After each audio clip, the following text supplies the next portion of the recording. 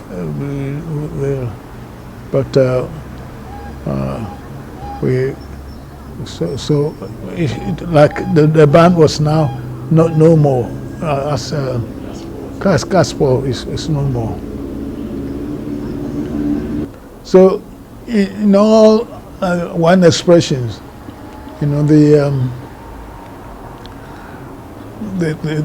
the albums that we started bringing out, which is the first album, the second album, the third album, the songs that were so popular that made Osibisa, we played it almost everywhere in the world, you know, from America to Japan to India to everywhere, you know, and this is why Osibisa has been able to maintain the standard of Osibisa because of the songs that we brought, and you know, though over 50 years ago, you know, the song is still fresh, very good. Music for Gongo, Ayuko Biaye, Wayaya, dance the body music. Man, you know, it's all great, and it's nice that you know, to me it's been worthwhile, you know, doing all these things, you know, especially still continue doing it at my present age. I finally got somebody, a Nigerian, who was interested in a Casper, you know. So I was living in South London. I moved to North London to stay in his house. So staying there for a while, I started to build up a new formation. Well, the mastermind. Yeah, the mastermind was working very hard, you know, and then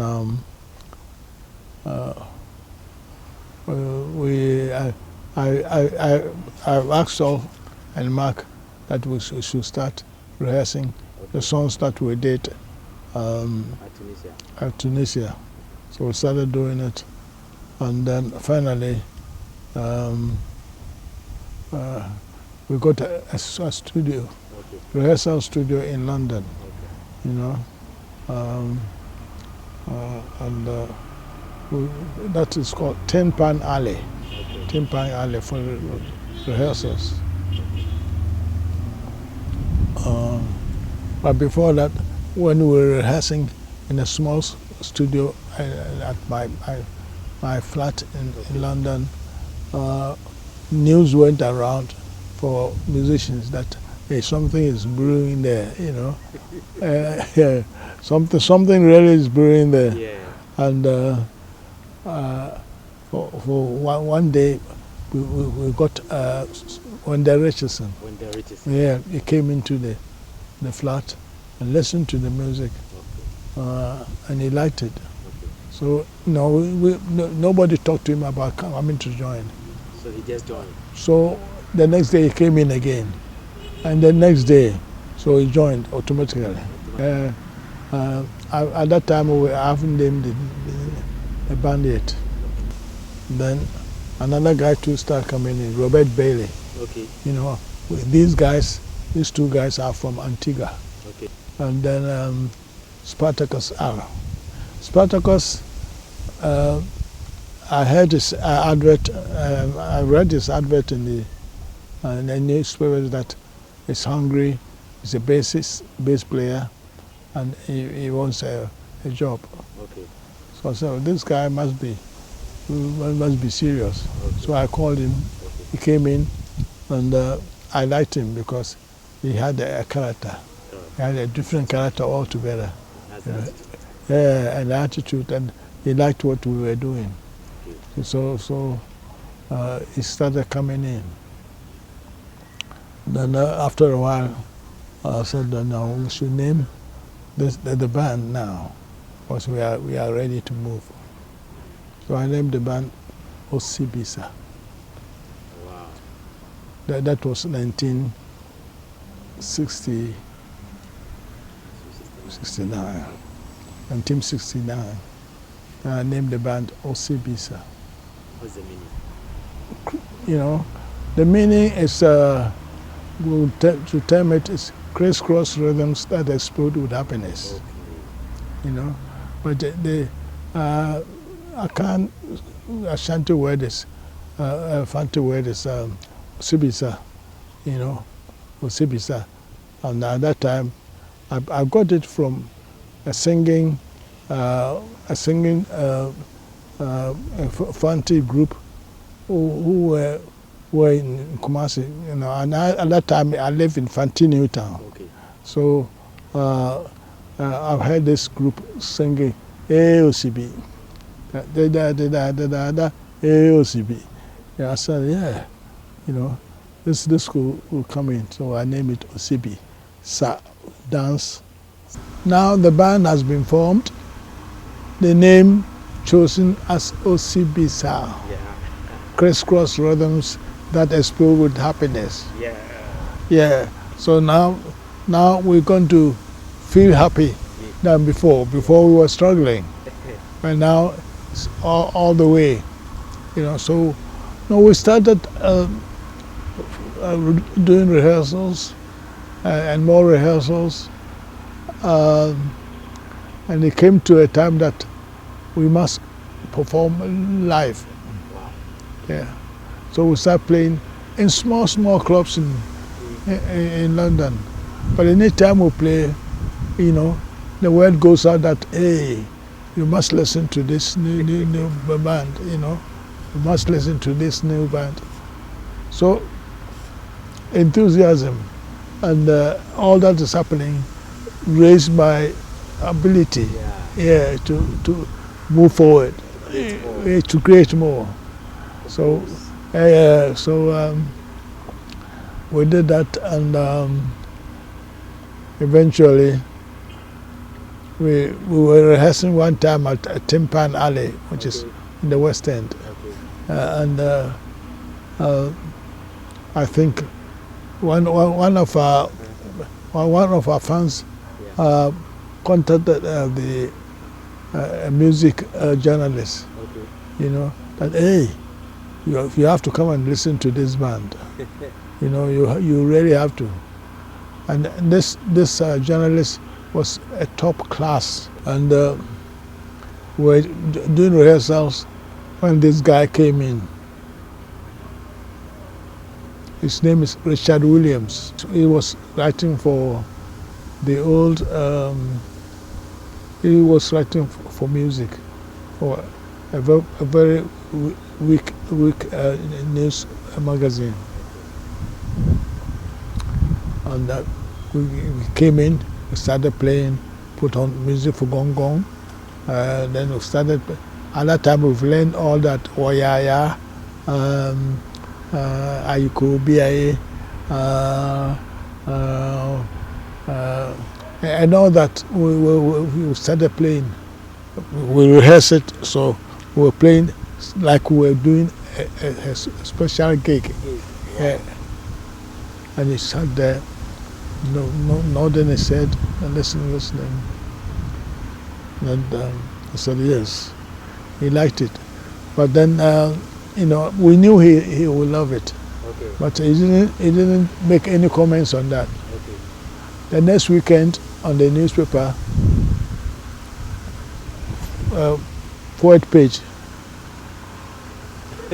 front page, Wow. Osibisa,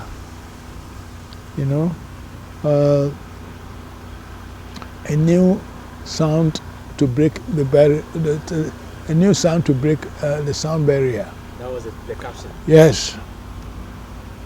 Richard Williams did that. So from then on, that's when I started to be excited because we haven't been in the papers, newspapers before, and also for the front page. You come to a front page, then you have no problem.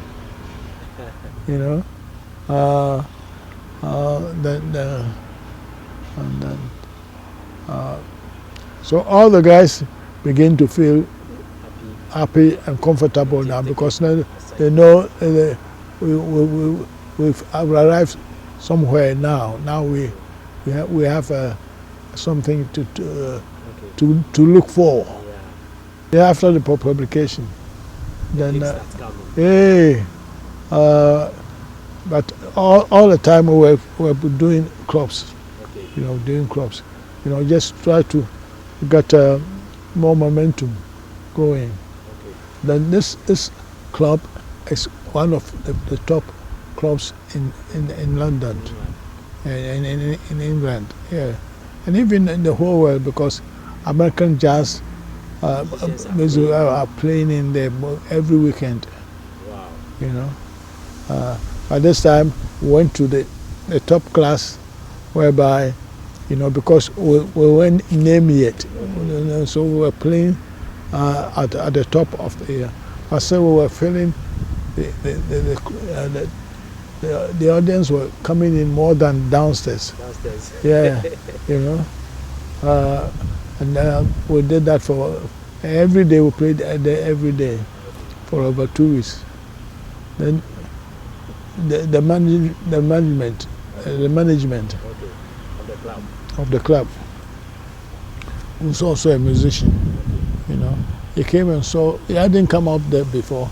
Came and saw how the audience were grooving and enjoying the music. Yeah. Then he said, "Listen, come downstairs." And this playing downstairs, you got the big stars like all the jazz, Duke Ellington and all that played downstairs. Yes, come on, play downstairs. We went downstairs. And that's what I said. Osibisa. Everybody. And everywhere they come in. Osibisa. Osibisa. We're playing all the universities. Right? And we hadn't made a record yet. Yeah. And then we were playing universities, Oxford, Cambridge.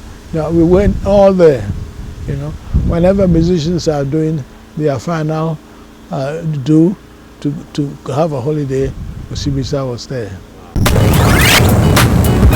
Now the talk in town is Osibisa, but because we haven't been to America, Americans didn't know us then.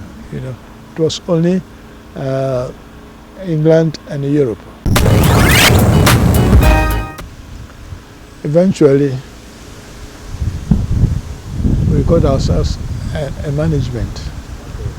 Because all this time, it's me who was organizing everything, and all that. There was no manager. I haven't named all the musicians yet. It's me, Teddy Osei, Sola Matthew, Mark Tonto, Spartacus R bass, when the Richardson guitar, what else again? Lofty Lasisi Amao.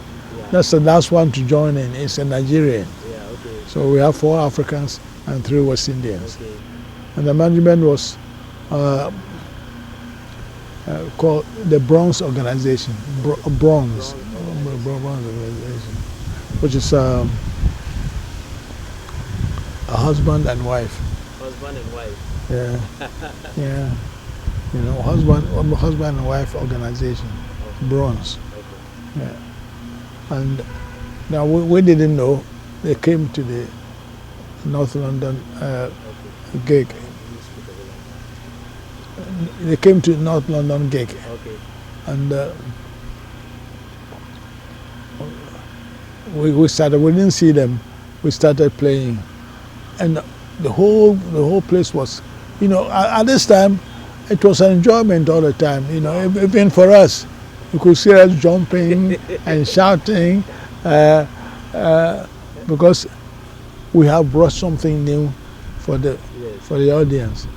You know, before musicians, all these top acts, you know, they come on stage and start there, and you know, and play, you know, like looking somewhere, not really interacting with the audience. But we started interacting with the audience, because then the audience knew that we are part of the group. Yes. Yeah. So after the gig, the management, the wife and the husband came in and said, "Yeah, you know, yeah, we will take on the group as management."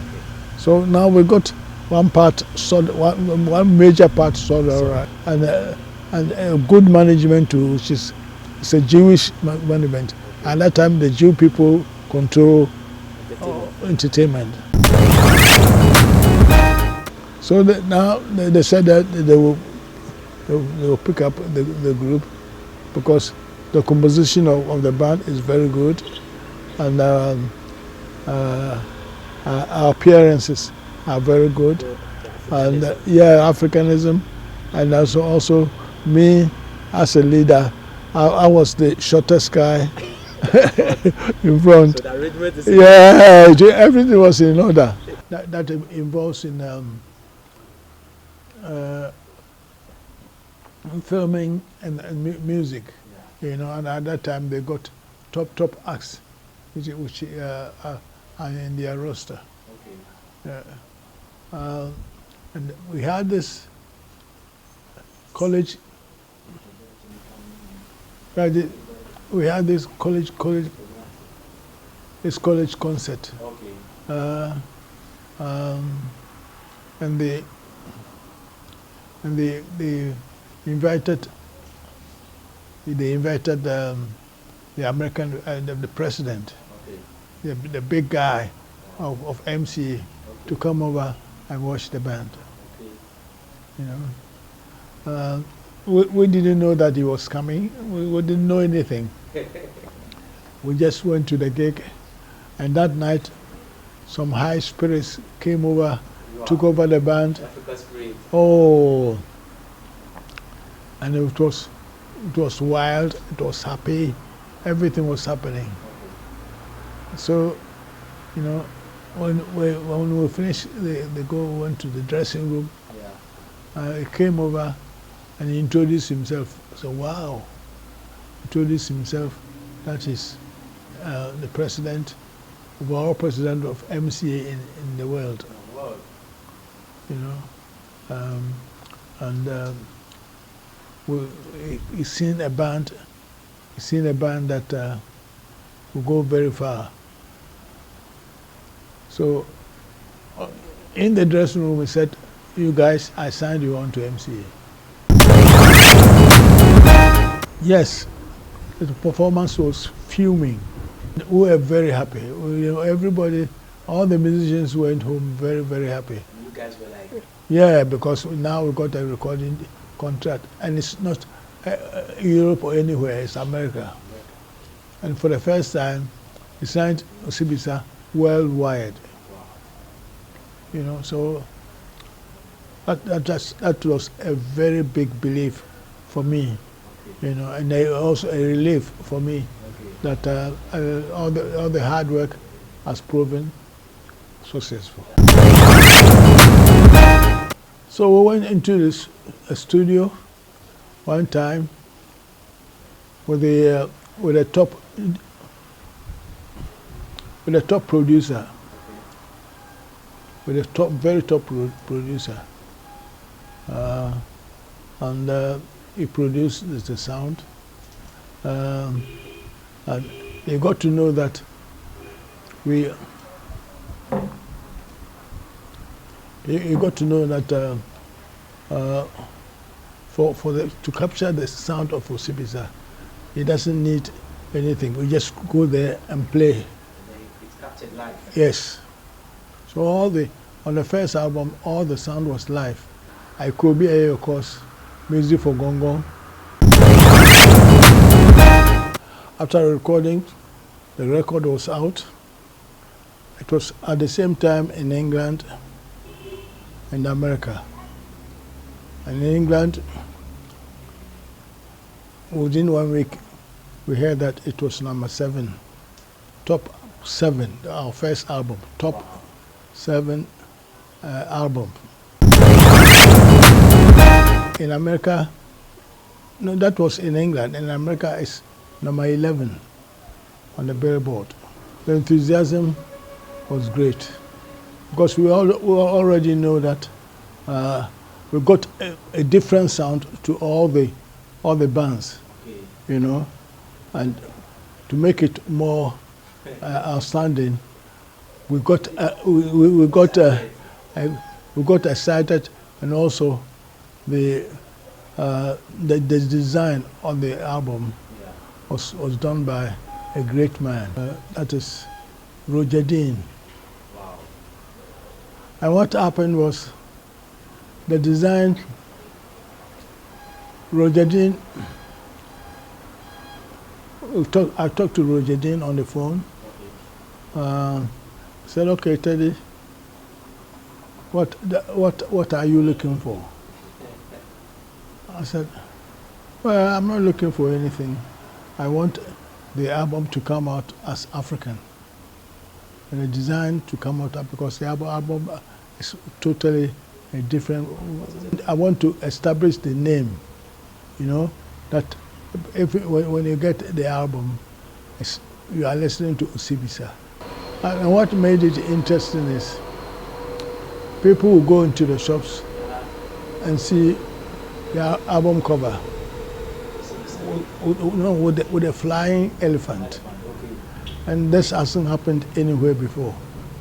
You know, that an elephant or any animal has been pictured on an album. So you know, anybody goes there, you see the picture of a flying elephant. When they take it home, they hear the music. They said, "I made the right choice." You know, everything in the album and the pictures came together as a super feeling. Now it has been established that the album of Osibisa is now known everywhere in the world, you know, and has acclaimed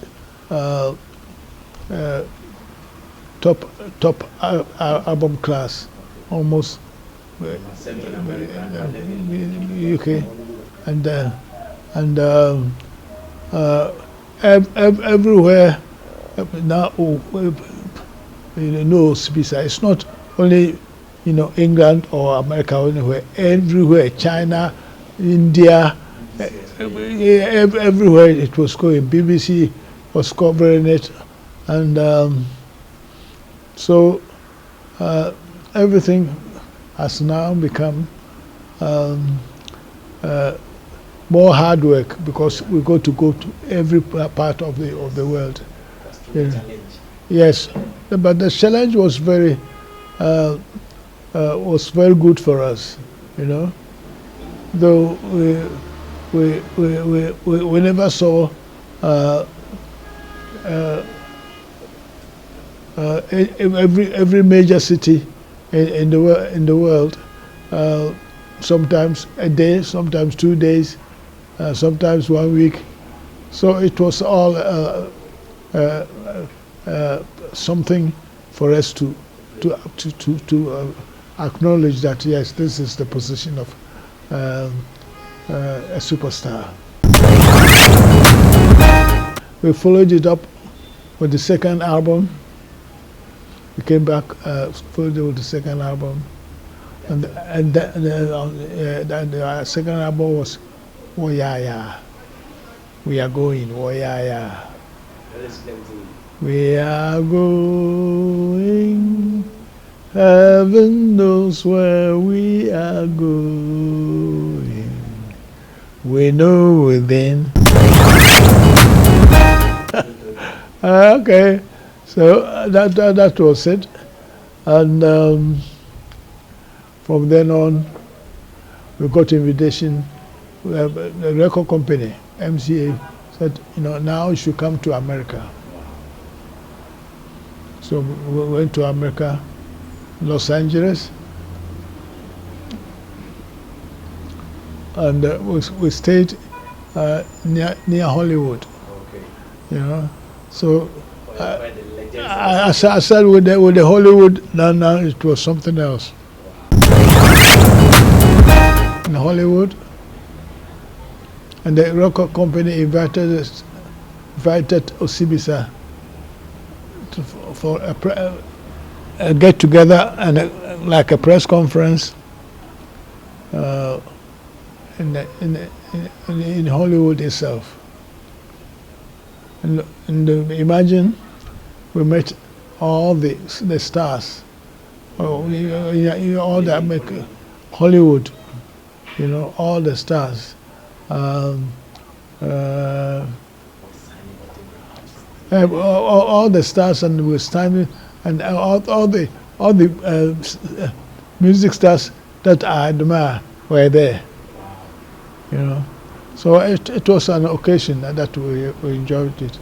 So from there on, we came back to England, and then came back because there were some shows we haven't done, and yeah, then we played at auditoriums with big bands, very American big bands, Also, we played with Stevie Wonder, B.B. King, and so on and so on the same platform. It's the same stage, So because we became something like a new music that has come out. No, because you get the elements of high life, which is African,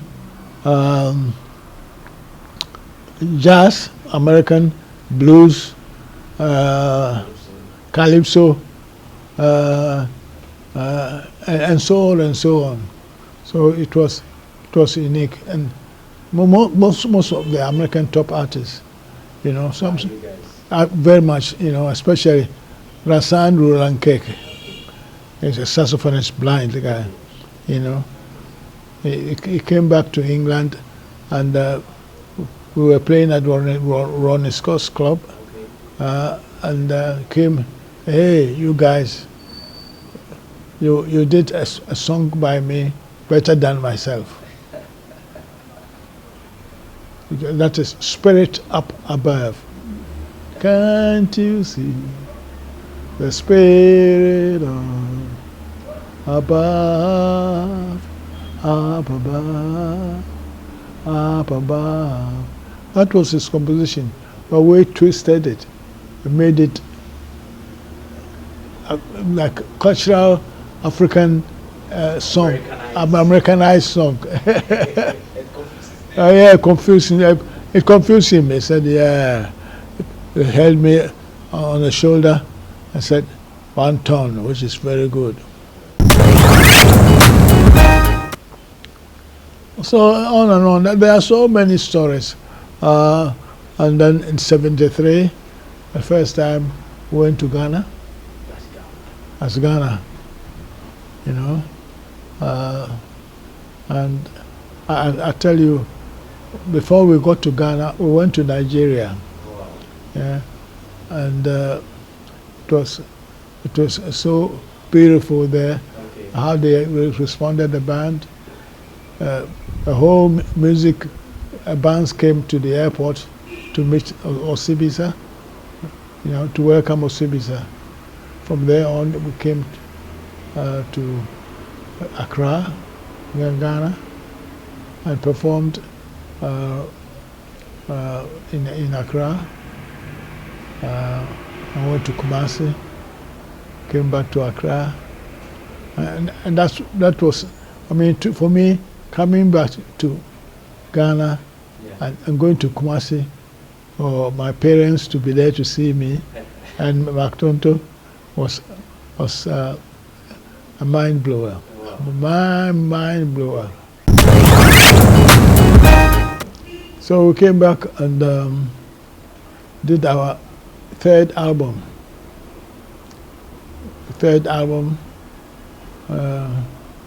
Which we name it Heads. Heads. You know, that also did well. From then on, came back to Africa. The first time we went to East Africa, performed there, it was great. Yes. Then and from then on, we went to Zimbabwe. You know, so we were going to around tour in East Africa. Okay. Went to Zimbabwe. We played in the stadium, full up of people. You know, I mean, I enjoyed Africa. We did a special show for President Mugabe. Okay. Because at that time he had a wife, a Ghanaian wife, and that goes Uja Awake. This is a joy whereby you see on stage, you know, eyes popping, jumping around, and Mr. Energy, Mactonto doing this thing there. And this shows that how happy we are in performing to the audience. Oja, oja, oja, oja, oja, oja, oja, oje, oja, oje, This is Tumbang drums.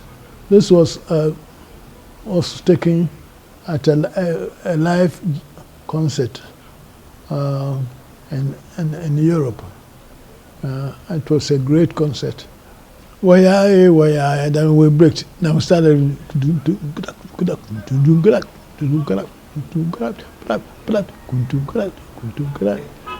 It goes like that.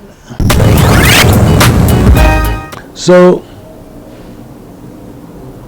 yeah. Yeah. So, in all one expressions, you know, the albums that we started bringing out, which is the first album, the second album, the third album, the songs that were so popular that made Osibisa, we played it almost everywhere in the world, you know, from America to Japan to India to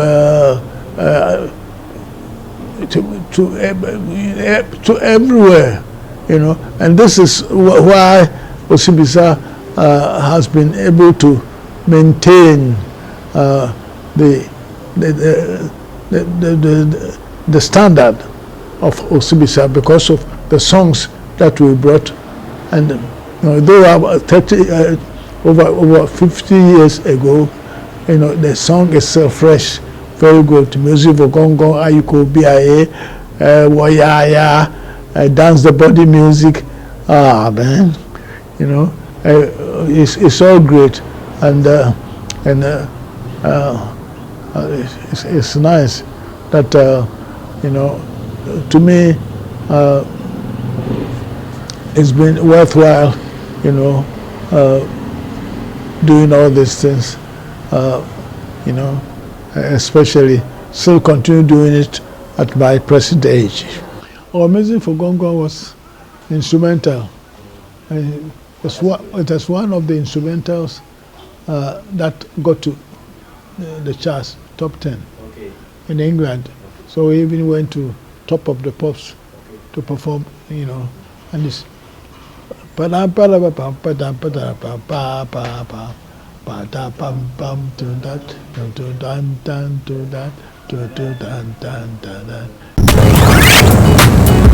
you see a lot of them, and last time this citation is from Vice Obo Skufo, president of Musica. He reads, Teddy Osei, you were born in Kumasi, a garden city of Ghana, a Christian Francis. And it just goes on to say, you commence your professional life as a dustman, wherever call of music was so loud and resounding that you could not resist, and formed Commerce Band in Kumasi. It is in recognition of your legendary fields that Blazing Tracks were the greatest Afro rock group. Despite your advanced age, you still continue to thrill music lovers and your fans worldwide, stopping just last year, 2014. Indeed, you continue being an inspiration to many musicians worldwide. I think it's a very good citation. You just said the right thing there. A Lifetime Achievement Award presented to Osibisa, and it's from Department of Music Education, Winneba. I went there with Bessa Simons and had an interview with the whole university students, and that's where this award was presented to me. Well, upcoming musicians, it's not the way I was hailed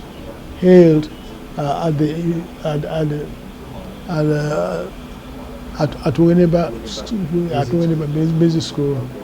I think it's a correct thing to do, and they all should follow that inspiration and work hard to achieving something in music for themselves. You see this picture that was last year, Afrima 2018, and this award was given to Osibisa and myself. Afrima Legendary Award is for #1 legendary band and myself in Africa, not only in Ghana. The contemporaries should know that, should feel that this is an achievement. This is an achievement, so that they should follow the same of trying to keep the music alive and better for Africans, and the case to follow their dream. It's easy to be on top, to become a star, but to keep it, that's the point, And to me, I have kept it for over 50 years. I want you all to enjoy it and see how things actually happened, you know. And believe me, I enjoyed doing it, and I enjoyed filming this thing and trying to portray to you how things happened, you know. And I wish you all enjoy it too. Have a good view, and whatever you're thinking, you know, just concentrate that Osibisa, Teddy Osei, we're there for you. And we'll be always there for you, number one. You've been kept down for much too long. Stand up, please, say I am free. Don't forget you are welcome home, welcome home. Everybody sing with me. Come with me on this Sunday trip back to the promised land. I will be happy here again.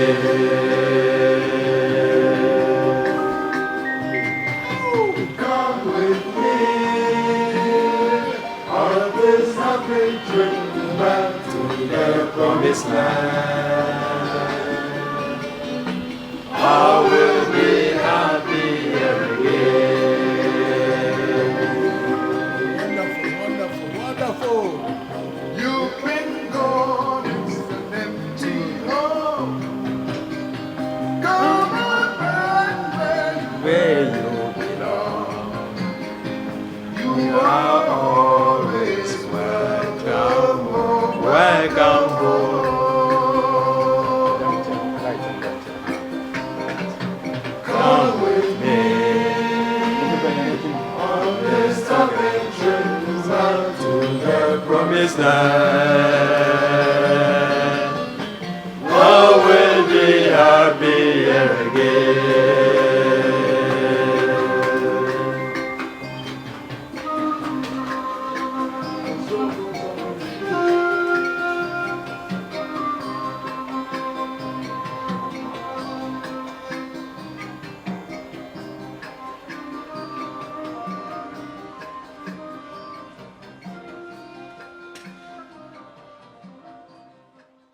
Now, and are you going to leave behind? Oh, legacy. I just want to be known as just an ordinary guy who came in and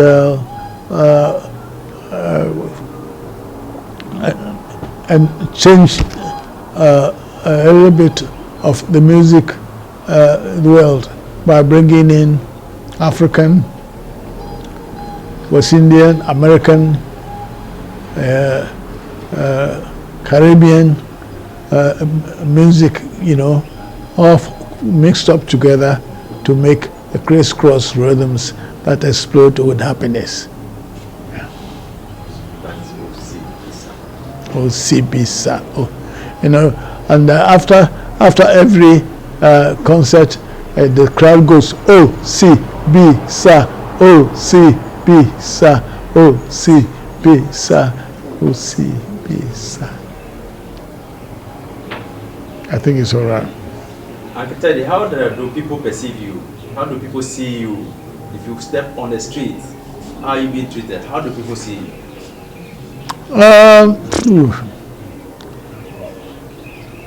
People see me and they smile, you know, and that's enough for me.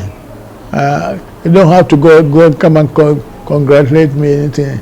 They smile and they see that, oh, yeah, now I've been acknowledged.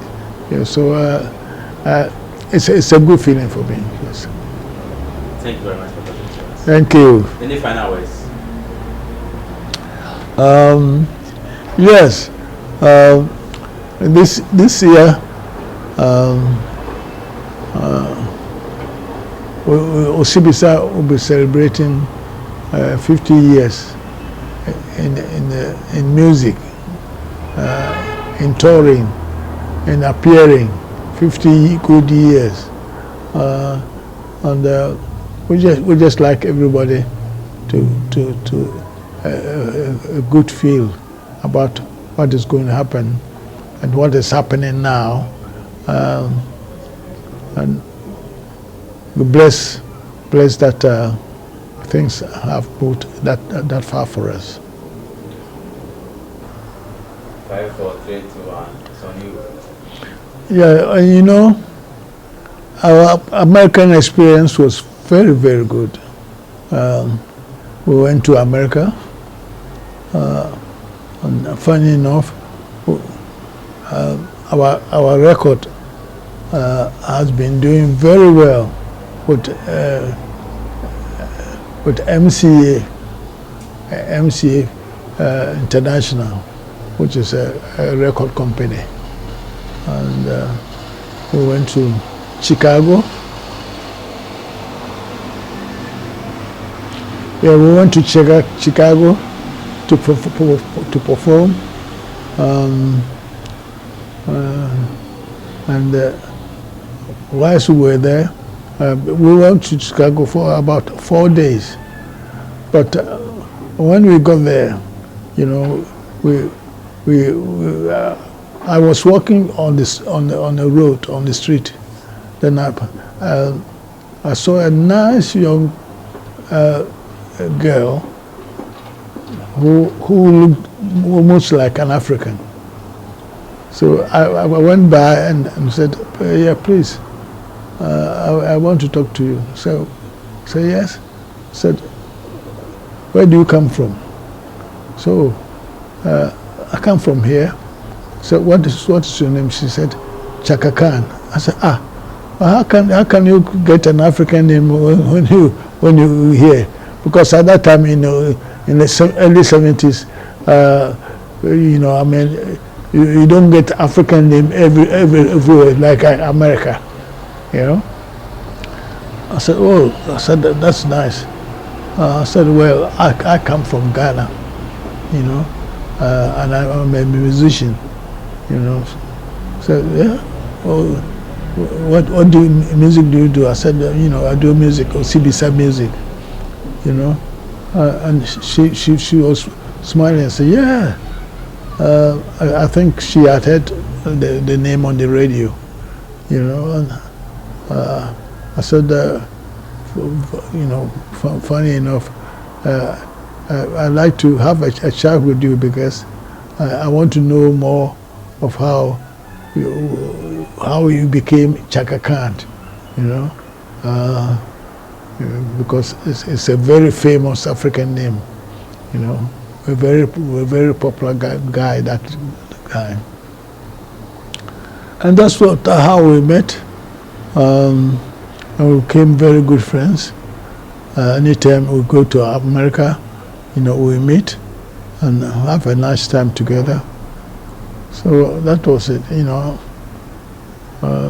And after a while, she invited me and Mark and Saul to a club where she was singing with her band, you know. And you know, she blew us away, you know. She looks very young, a little bit short, and very handsome. Well, very pretty, I should say, you know. And she sang also very well, you know. So that's what I knew about her, Chaka Khan. Traveled to North Africa, Tunis, you know, and from there on, we got a 3 months stay in one hotel by the beach. So it was more of African leisure, African things I'd seen all over, you know, all very much, you know. And then for a while I said, no, we should get Mark Tonto, you know. Then we tried to talk to him on the phone and things like that. He said that Mark should come in. So Mark was in Germany. So Mark came in to Tunis. Now the band was set. We had a piano, we had a trumpet, we had a sax, drums, guitar, and myself. Mark was on trumpet. Saul Amafia was on drums. And then on the keyboard was one Jamaican guy. Well, I have forgotten his name now. And then guitar was Ebo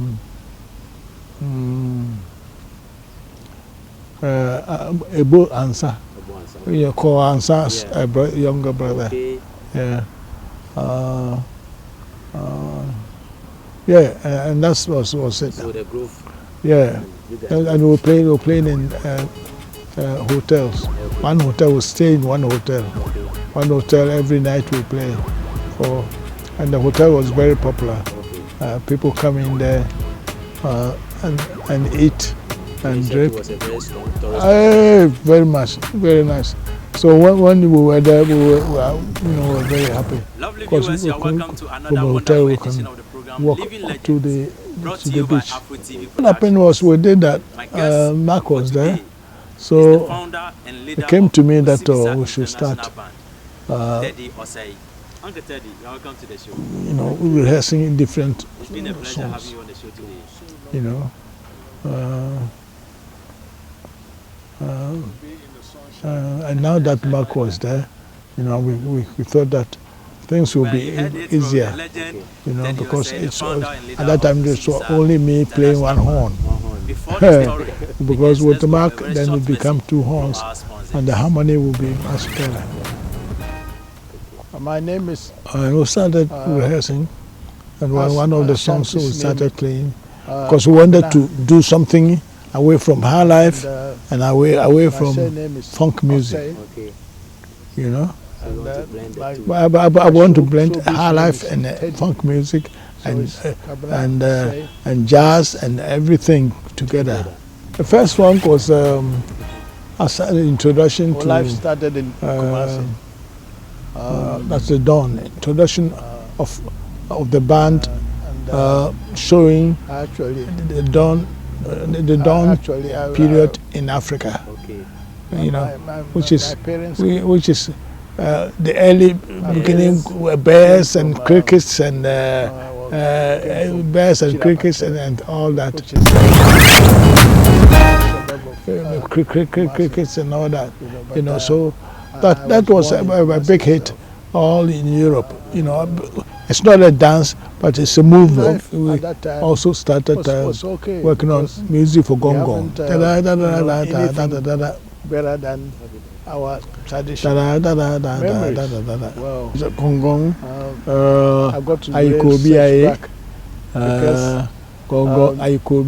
Those were the songs we started then. Osibisa came about, which is playing high life rhythms, African rhythms, jazz, calypso, all the music. So we call it crisscross rhythms that explode with happiness. After we come from Tunis, during our staying there for 3 months, we came back to London.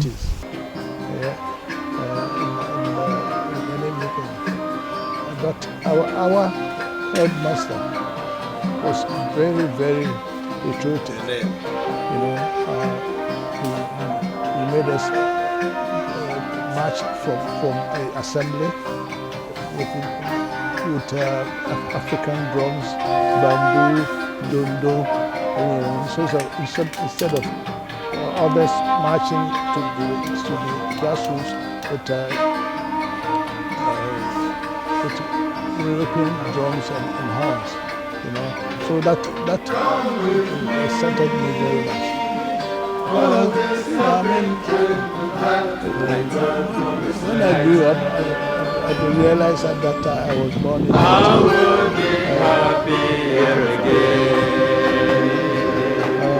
and then I started school at the age of 6. So 6. At that time, before you are starting in school, you got to know. Here, you have got to put your hand to know that you are at the right age and the right height. It's interesting, you know, interesting. The school, like, you know, because when you are young, that you find it more fun than, you know, find it more fun than getting up, your parents, you know, guiding you to go to school. All that was very, very interesting. Yeah, that was very interesting. The elementary showed us more about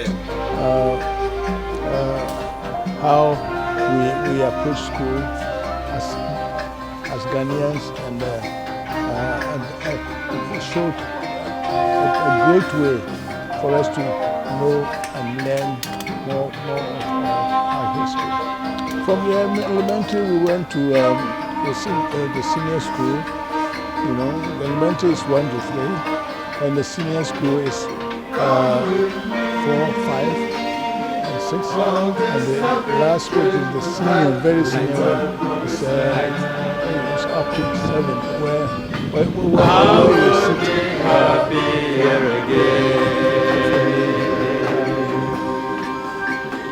General certificate. I was in Kumasi because I loved it.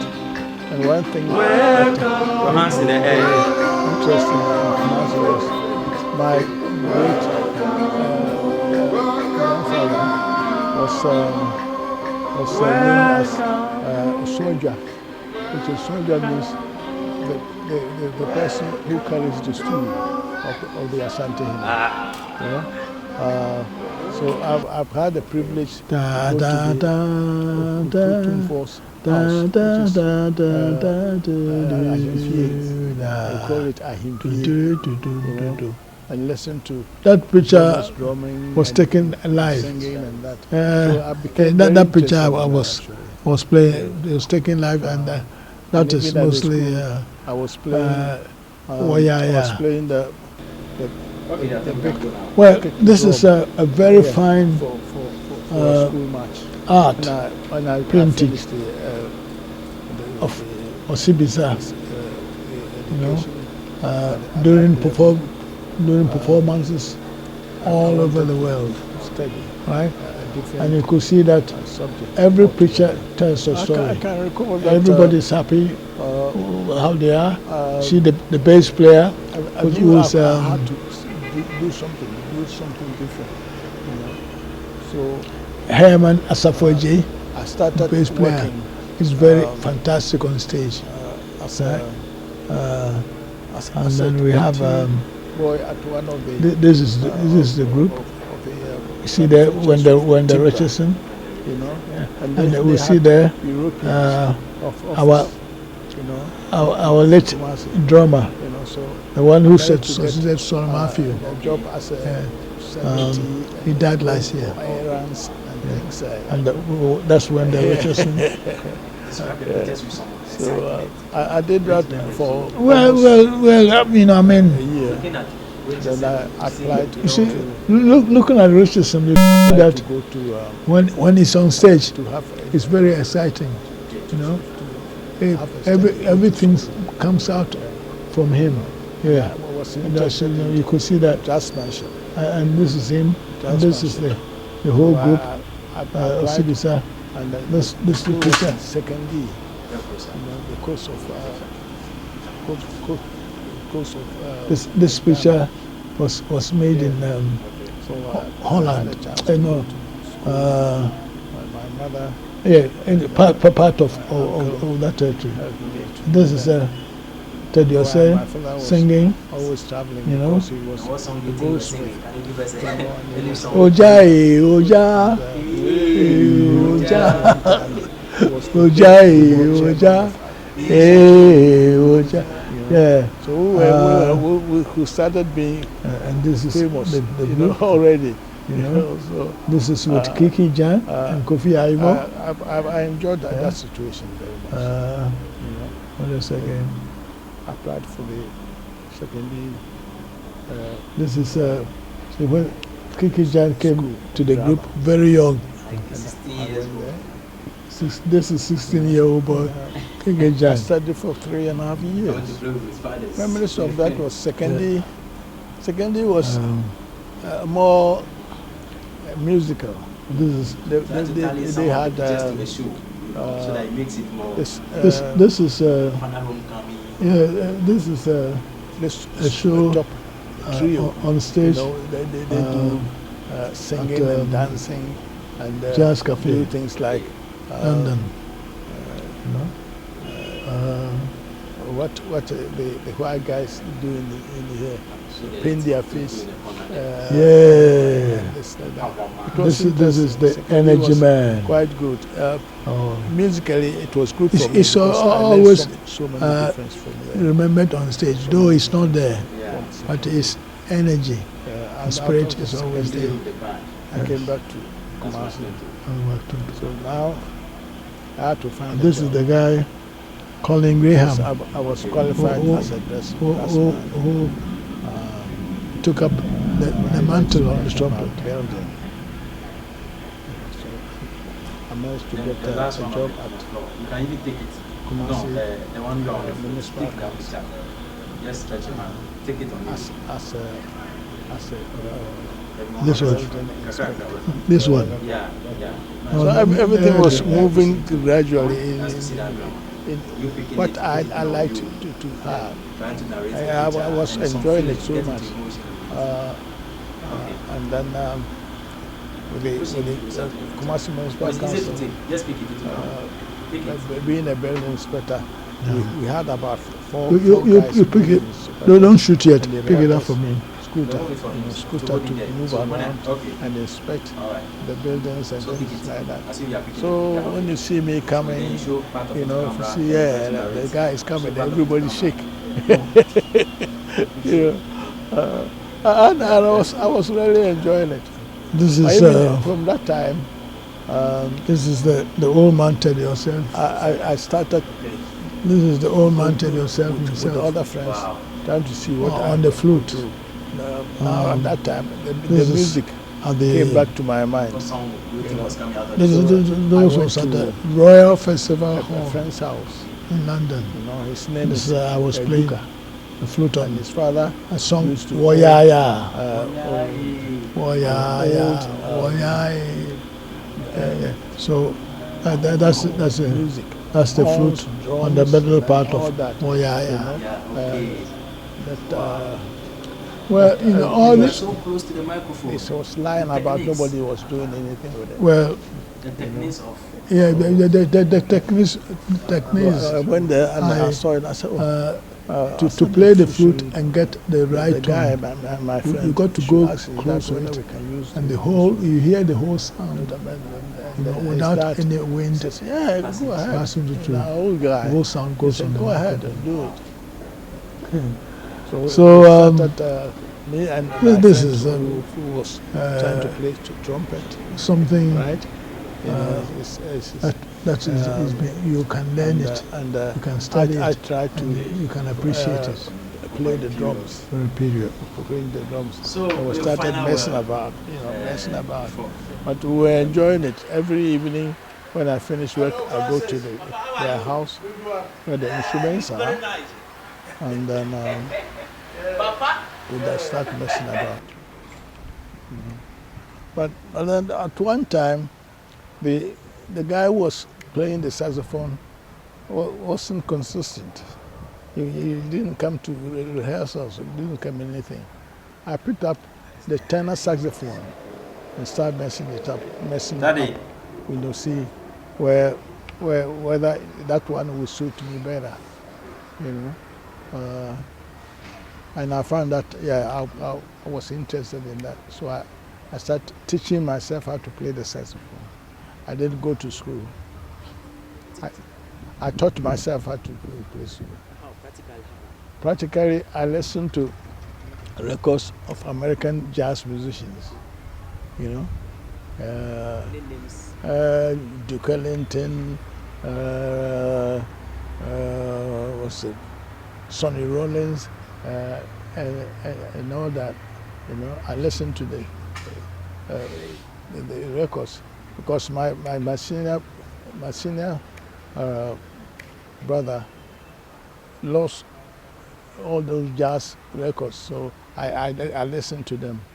You know, I listen, and then I hear what they're doing, and I try to play it.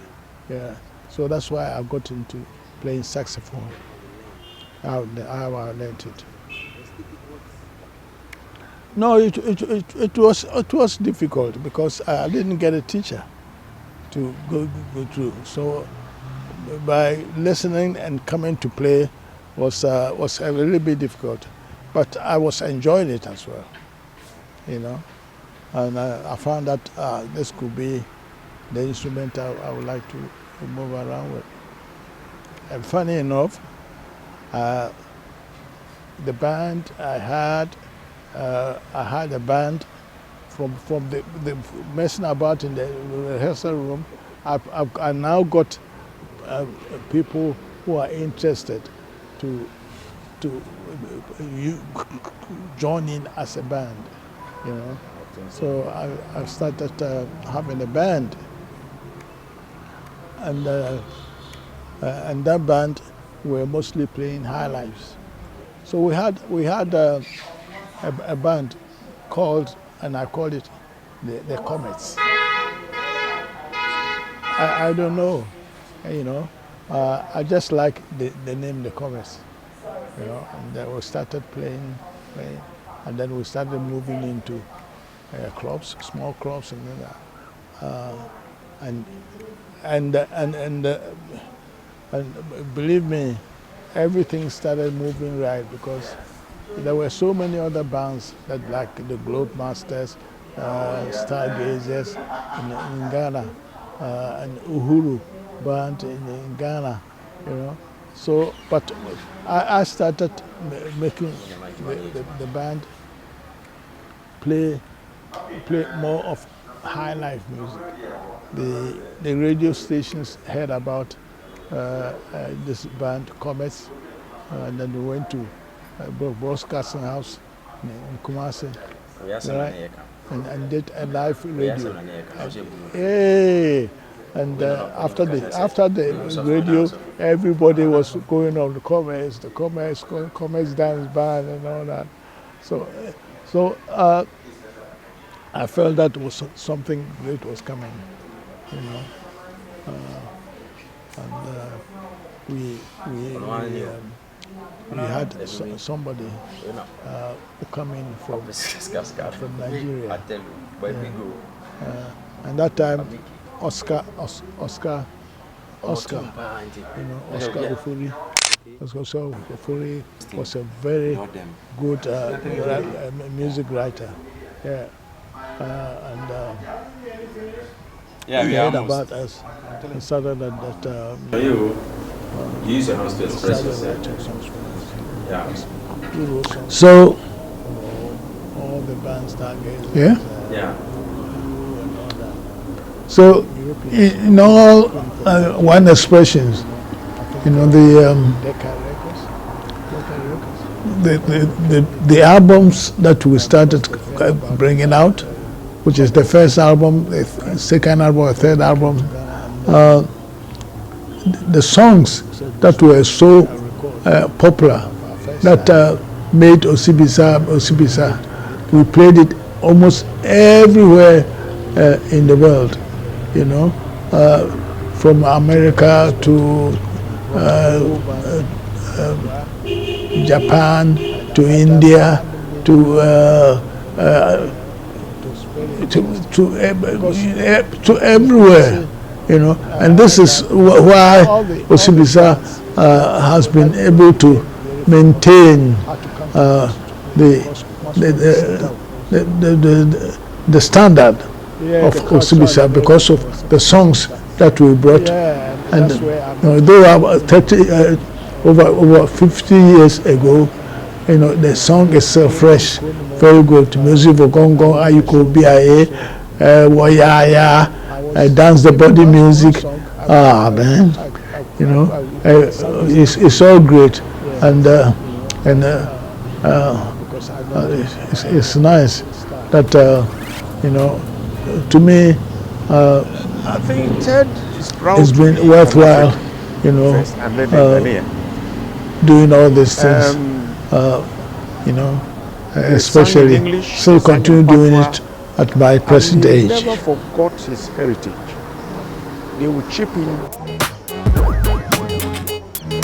Ghanaian, you know, languages. But at one time, somebody said, Kuni Mosakabu. I don't understand that word, whether it's a Ghana word or Fati word. I didn't like it because we don't say that I didn't enjoy. But I don't think I'm a bad person. But so you carry on this, Teddy.